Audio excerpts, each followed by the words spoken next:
From shucking oysters to talking food with the founders. From quick snacks to the big contracts. Hi, everyone. My name's Heidi Knoblauch, and I'm the host of Founders Fridge.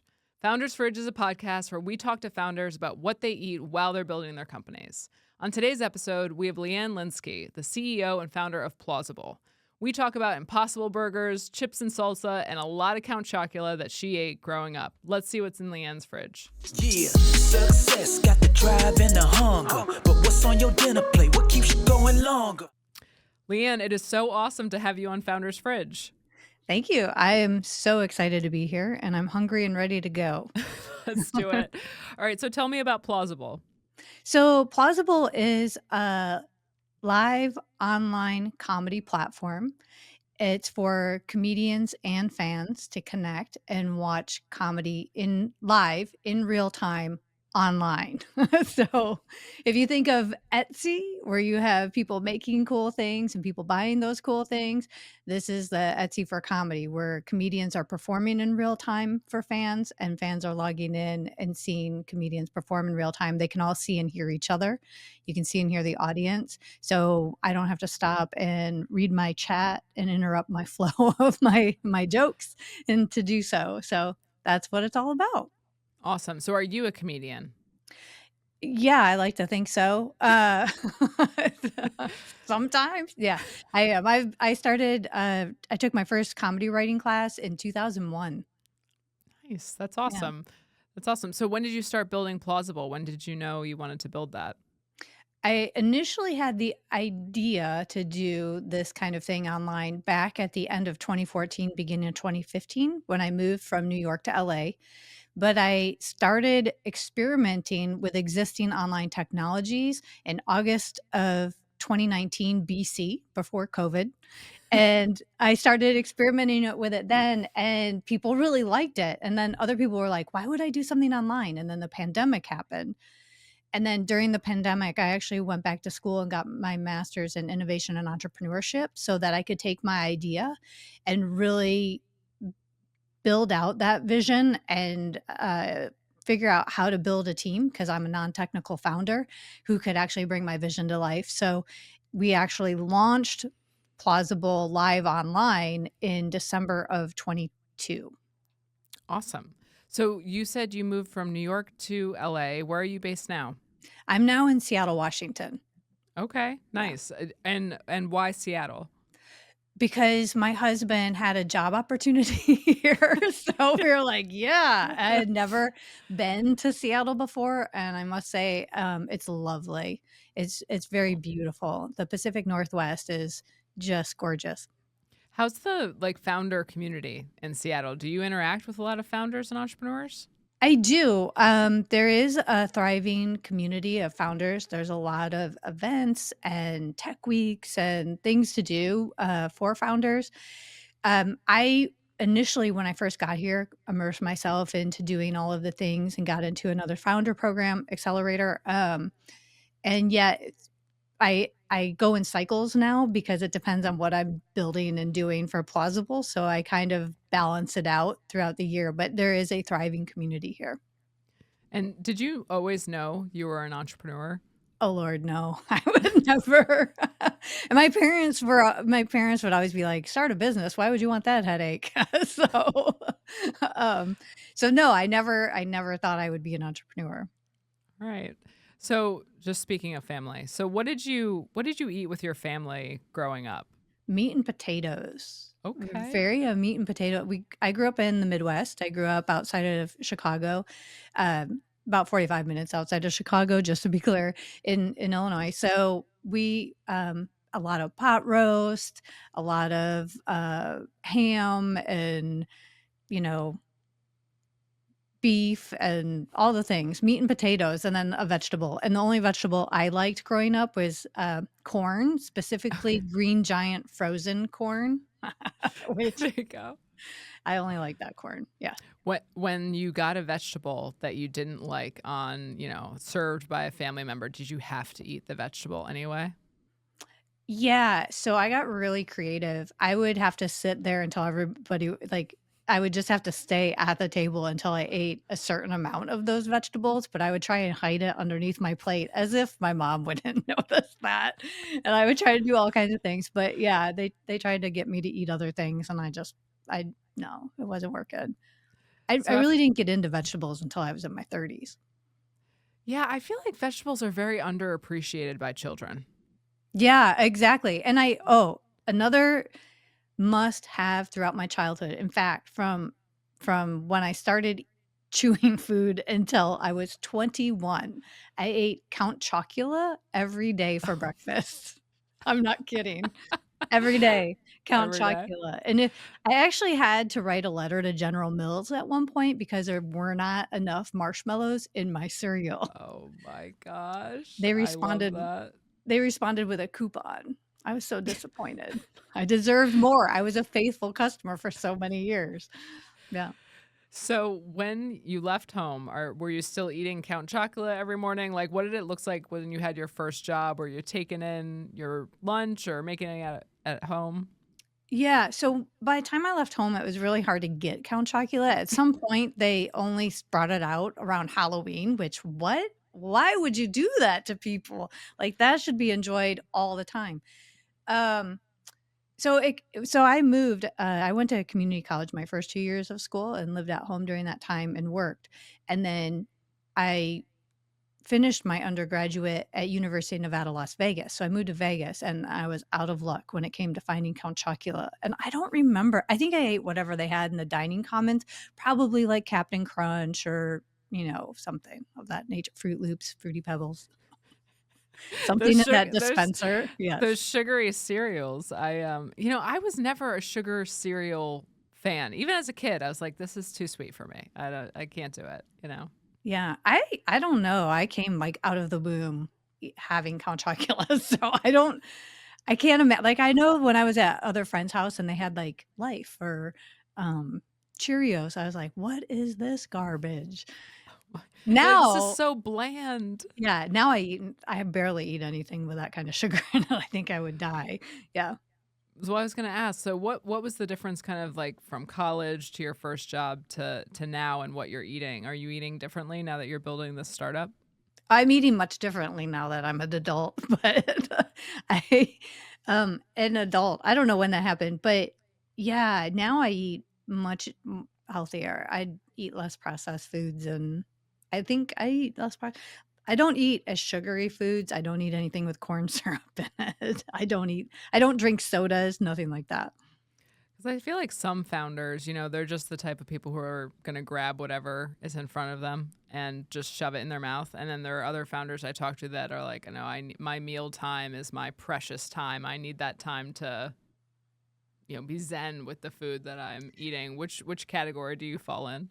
I need to be zen with the food that I'm eating. I do not like eating on the run. I enjoy my mealtime. That's the other thing is my family, we ate, breakfast. You get up, you make your bed, you get ready, and you have breakfast. Like, never missed breakfast growing up. Oh my God, why would I miss Count Chocula? But we never missed breakfast. And then lunch, always had lunch, always packed a lunch for school. Um, Always had those cans Oh yeah, pudding yes. pudding in there, and sandwiches, tuna fish sandwich, egg salad sandwich, anything that would smell up the entire hallway from your locker, had that. Thank you, mom. And dinner was always on the table, as soon as my dad got home. So my husband laughs at me because I'm like, "It's 5 o'clock. We need to eat." And he's like, "Who are you? Like, who eats at 5?" I'm like, "I do.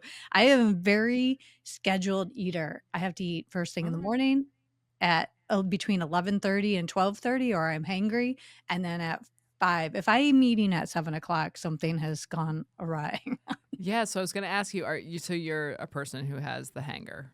Oh, yeah, definitely. Yeah, ask my husband. And then he's always surprised, like, "I don't understand." I'm like, "How long have you known me? Like, why is this Yep. a thing?"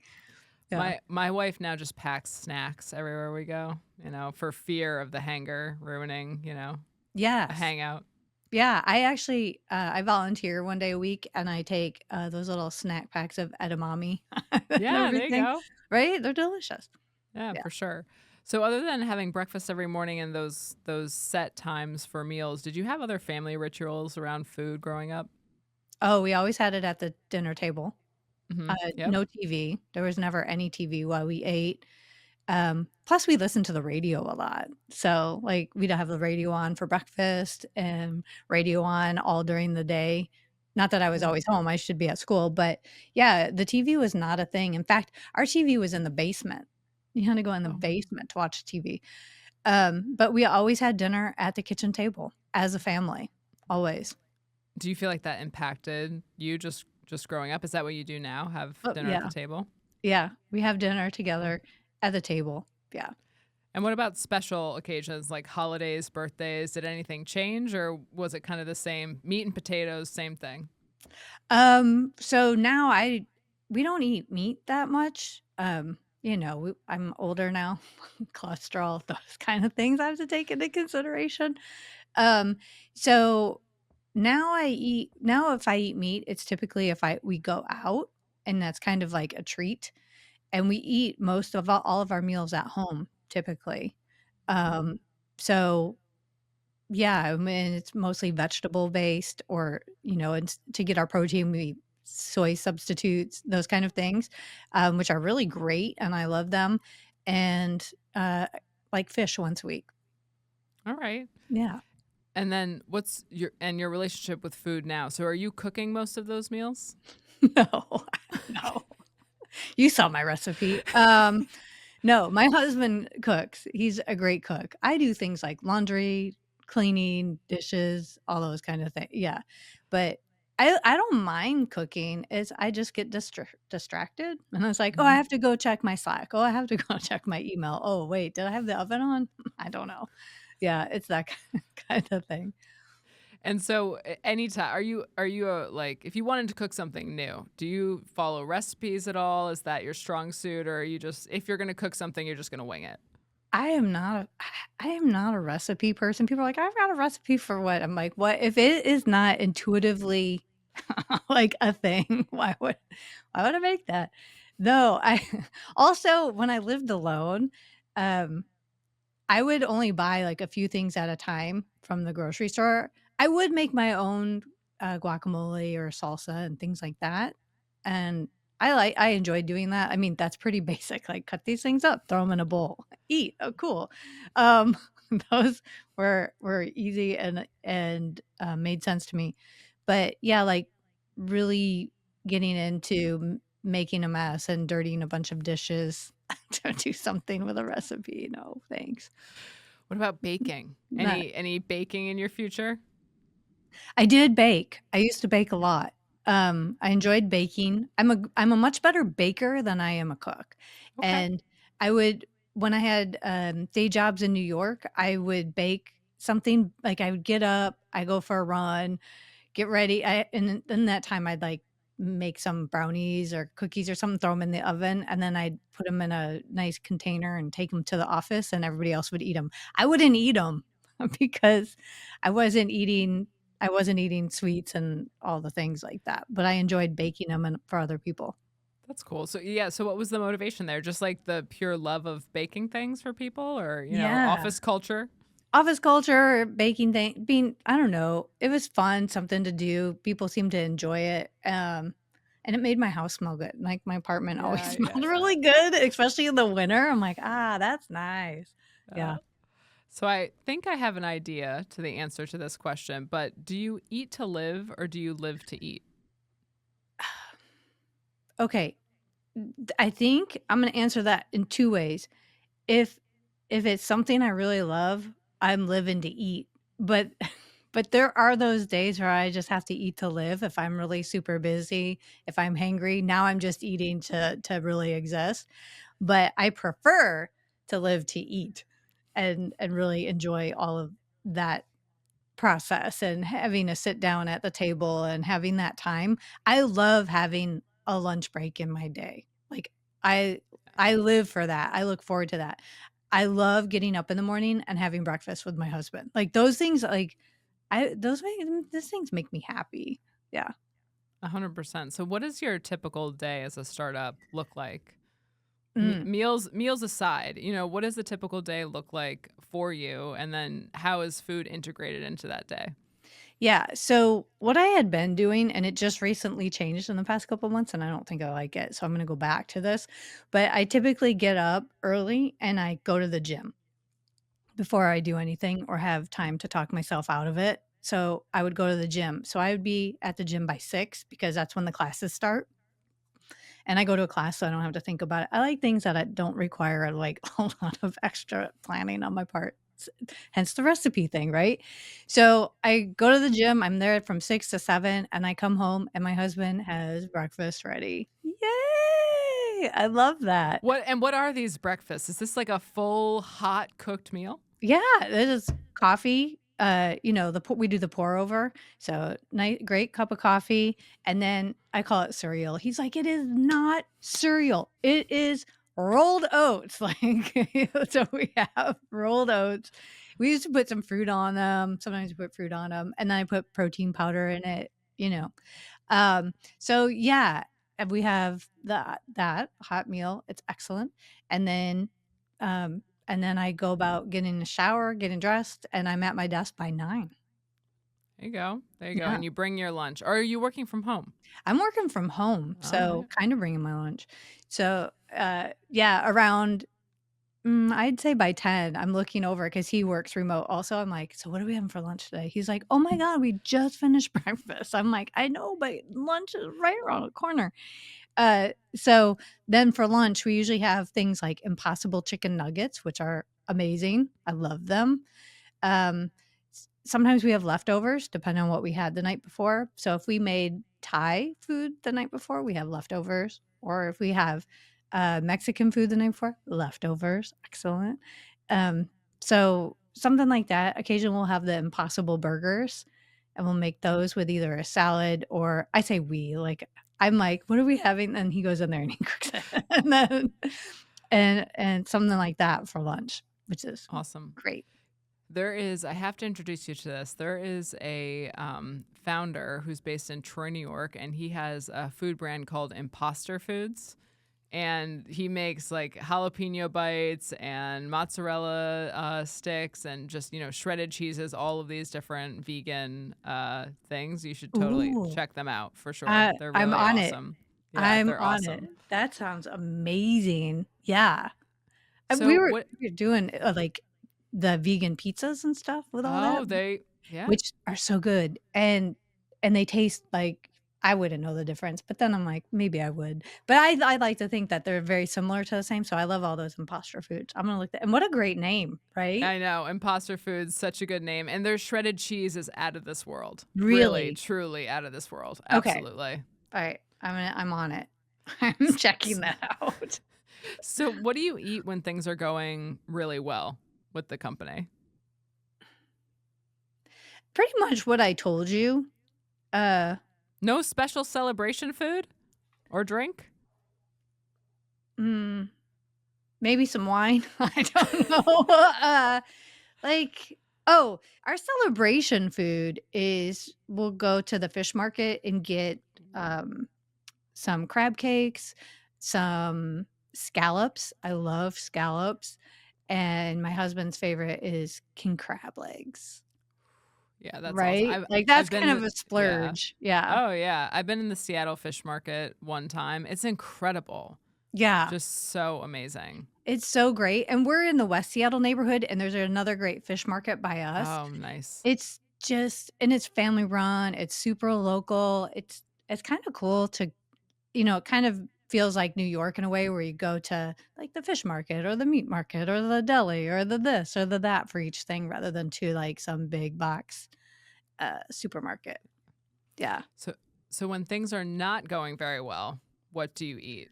Oh, I'm into the chips and salsa. Like, that is my go-to snack. It's I'm into salty, savory. Um, so chips and salsa is like that satisfies the salt need A- when I'm and stressed. you can do your homemade guacamole. I can, but I haven't been. But yes, I've been thinking about that. You're like Bringing in that back. theory I could. Yeah, you're like Yeah, in theory I could do that, I but could. Yeah, I'm thinking about it. I might bring her back. I haven't There you really go. been doing it as much in Seattle as I did in New York, There you but it go. is good. Yes. So if we opened your fridge right now, what would be in it? There would be so it's the same thing all the time. Like I can be in and out of the grocery store so quick. And I'm like, what are these people doing browsing? Get out of my way. Like so in our fridge we have tofu. So we have like the firm tofu and then the softer tofu, depending on what we're making. And then we have a bowl of fruit, which is like strawberries and raspberries because the blueberries aren't really good right now. And then we have on the top shelf salsas. We have pico de gallo. We have other salt like the hot and medium salsas. We have tomato soup. I do like good tomato soup for Yes. lunch on a cold day. We have teas. My husband loves those sugar-free iced teas. Oh, yeah. Yeah, so we have those. We have almond milk. We have Spindrift. I like some carbonated water at times, and especially if I'm having salty chips, there's that. Yeah, and then in the we have vegetables, different vegetables. We have some edamame and some bags of salad to mix in with our other vegetables. That's awesome. Yeah, I feel like in our fridge, there's always something weird in there because my wife is this fantastic cook, but she's always cooking something like off the wall. Nice. Although, yeah, I know it's really good. We'll have she's just it's either like a halibut or like a whatever. Not that that's off the wall, but it's something like that. Yeah. But the other day I woke up. It reminded me when you said that in New York you would be baking essentially for the office. I woke up on a weekday and she had cooked this like apple like turnover thing. Because she was like, well, we had all these apples that were going to go bad. I was like, okay, it's 8 in the morning right now. My thought with apples going bad is like, oh, I have to take it down to the trash. Not like, oh, I need to make something out of it. That's exactly I'm like, right. oh, put that next to the door. Yeah, that's exactly right. That's exactly right. So what are you doing for dinner tonight? Tonight it's leftovers. We had Mexican last night, so we are having that tonight. And so what we do is we have a rice cooker, which I think is the best invention ever. And so because you can make so many different things in there, right? Besides rice. But so we put rice and some onion and some tomato paste, and then we have the tofu that we put some seasoning on, and we fry that up in some olive oil. So that's like our protein. And then we have refried beans and what else? Oh, and then we cut up some avocado, right? And then some limes, some salsa, some pico de gallo, all the things. And then we use the blue tortilla chips, and that's our Mexican scoop it on a chip and eat it dinner. That's awesome. That's so really good. awesome. Yeah. All right. So if our listeners want to find out more about Plauzzable, where can they go? Plauzzable.com, and that's with 2 Z's. Why? Because someone went out and bought all domain names that they don't need. Like, that guy. So, yeah. Cool. Awesome. We'll definitely put that in the show notes. But thank you so much for being on the show. Thank you. Thanks for having me. I'm starving.